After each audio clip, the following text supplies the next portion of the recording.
ওই মিতা ভাই এই সাপ হ্যাঁ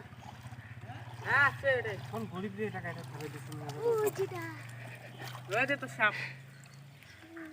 তোর মানে তুই কি সাপ মারছিস তাড়াতাড়ি আর মাছ মরবে না এই না আগে সাপের ভিডিও হবে না এই সাপটা মারলুম ভাত খাওয়ার আনাই নেই মশা